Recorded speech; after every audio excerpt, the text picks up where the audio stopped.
How you doing, YouTube? Matt Massa Beer Reviews, back with a little bit of, Five Rabbit Brewing up in his piece in the form of their Crimes of Passion Fruit.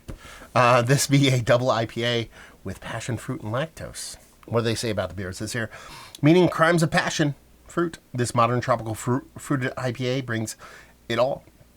Genuine fresh tasting fruit, tropical double dry hopping, Vic's Secret and El Dorado, tingling acidity and a smooth richness. So I assume the acidity comes from the passion fruit because that's how it can come off for me.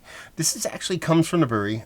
This is a little bit old, so it comes from early October, and this is early December. So you guys do the math. 2 months, it's not that bad. Fruited beers can be a little bit delicate to a little bit of time, so we'll see what's what. So let's crack in this sucker. Label-wise, it's cool. I can't name the person on the label. I know who she is. I've seen her. When I worked in the tattoo industry, we used her image for many tattoos. So I do not know. Yeah. Anyway, but I like it.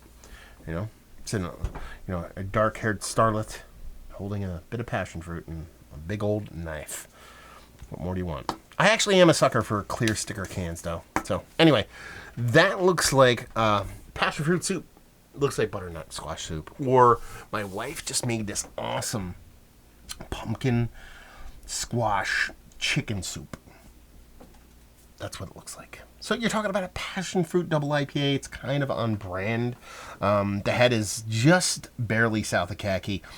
Pretty uniform bubbles. There's this cool kind of lacing thing on the top of there. I don't know if you guys can check that out, but it's got this super dense orange core to it. Like I said, it definitely looks all the part of pumpkin soup. But it's double IPA with passion fruit. It's what it's supposed to look like. See if we can get a nose. See, I usually get this huge thing from passion fruit. I think my nose is fucked up. I'm post-COVID, but I've been smelling pretty awesome, so I don't know if it comes and goes. Like in hours. Like 2 hours ago, we were putting up a Christmas tree, and I couldn't... It was so fragrant, the Christmas tree. You know, those, what is it, blue spruce? Or what is it, German blue spruce? Anyway, I could smell that, and then people are cooking. There's all these great aromas, so my sniffer's working. But, man, passion fruit typically knocks me off my seat, and I'm really not getting much of a nose off of this, so I'm sorry if I'm doing you a little dirty here, Five Rabbit. I thought my nose was good to go. Yeah.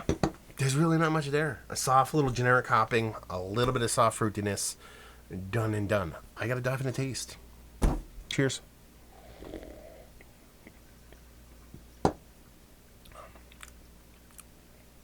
Yeah.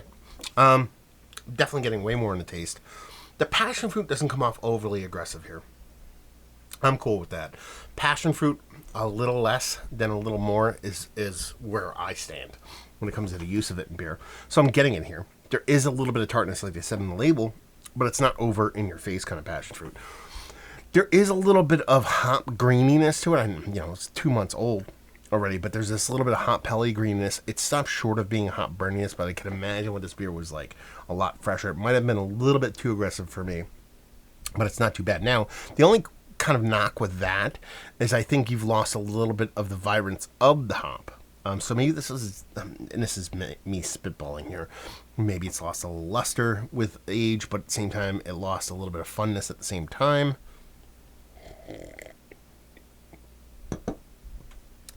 It's got a really nice mouthfeel to it. And the lactose is not heavy-handed. It's there. You get the sense of the lactose. It has a little bit, it adds way more to the mouthfeel with the soft creaminess and a little bit of just a slight dollop of that milk, sugar, almost getting to vanilla thing, but it's not that big. It's not bad by any stretch of the imagination. It just, you're talking about a double IPA. They don't put ABVs in their label, which is kind of weird. But I'm guessing double IPA, lactose passion fruit, I'm guessing this is right around 8%. It just lacks the impact of an 8% kind of double lactose, milkshakey, lactosey beer. But not criminally so.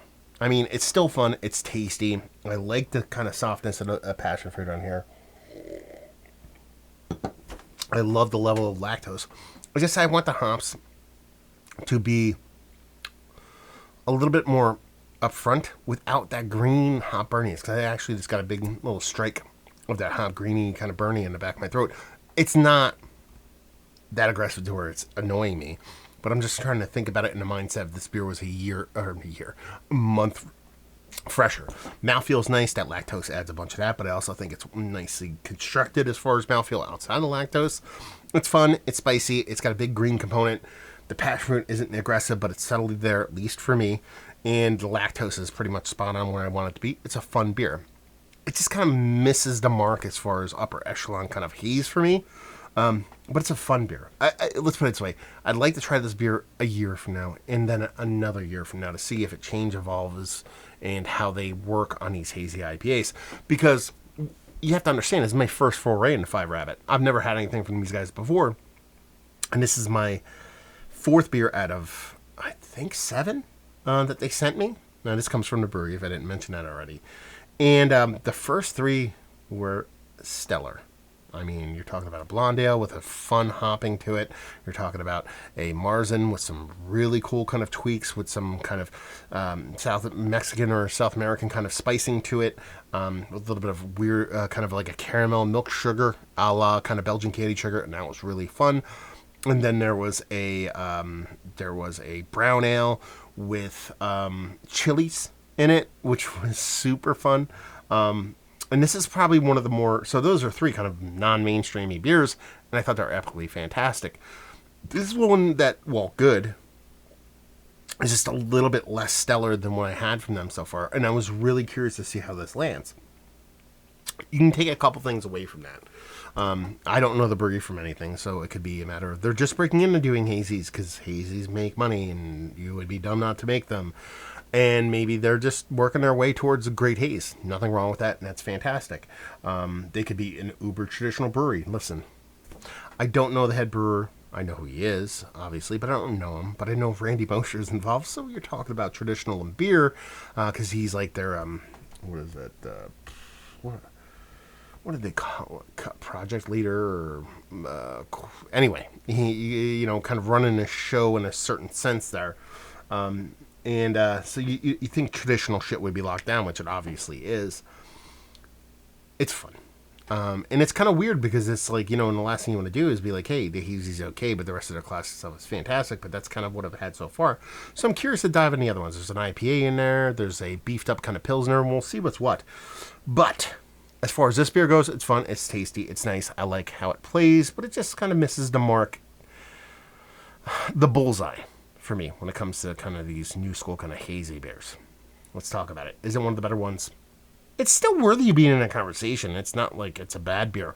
It's just not towards the top. Value availability, no idea. Chicago, let me know. And leave you with, if you like what we like this. And I'm going to say this with all complete honesty. If you like breweries, try to do good things. I know I've said that before. But every time I say it, I feel like people might think it's a cop-out or I'm just being lazy. It's probably the biggest compliment I can give a brewery. Because, while this beer didn't land completely for me as something that I love thoroughly, the other ones that I've had have. And they're styles that not only are traditional in their core, which I think is a great thing to see breweries doing, but also brought a twist and a flair from somebody that's obviously passionate about their background, their upbringing, and their culture. And to marry those things in a beer is one thing. But to do it in a really fun and delicious way. Because it's not like, some people just do weird shit, and it's like, okay, they did weird shit, done. But when you do stuff, it not only works, but works really well. That's very, very exciting. It's called innovation. You know what I mean? Marrying the old with the new and doing it in a very positive way. And that's why I say that about this beer, is that if I had this beer and this beer alone, I'd be like, middle of the road, whatever. Okay, it's fine, whatever, done. Never had anything from the brewery ever again. That's my mark on the brewery for my minute world here on YouTube. And that's a kind of like, I don't want to say it's a warning, but it's just something to keep in mind when you hear about these reviews. Because sometimes I pick a beer up from a brewery myself, or maybe somebody gives me just one beer from a brewery, and it doesn't light my world on fire. And I'm at the end of those, I will say, probably not the best beer I had, but I'd be really interested to try something else from this brewery. And when I say that, I mean that more like I want to form a wider and more kind of educated opinion about a brewery. This is kind of that, but it also actually happened to where, if I were to drink this beer first and I go in the other ones, it'd be like, okay, now I'm okay. That one beer was an anomaly. An anomaly in the most popular beer style that there actually is nowadays, but it's an anomaly because all the other ones are fantastic. And so that's the thing. If you like this beer, or they produce another beer like this, I should say, it's worth buying because it's probably going to be pretty good. It's probably going to be better than this one, or should I say, more mature than this one. It's a better way to put it. But keeping breweries like this open is a great thing because those other beers are fantastic and they're doing fun things that other people are doing. Yeah. Anyway, speech over. Not the best hazy I've had, but not a bad one. But the other ones were fantastic, so there you go. So hopefully you guys enjoyed the review. Down there if you want to talk about it. Massive Beers if you want to check me out doing the social media stuff. Beer Massive. Want to check me out doing the whole podcasting thing. Hopefully you guys enjoyed the review. Hopefully enjoying a little 5 Rabbit right now. Hopefully see you next time. Cheers.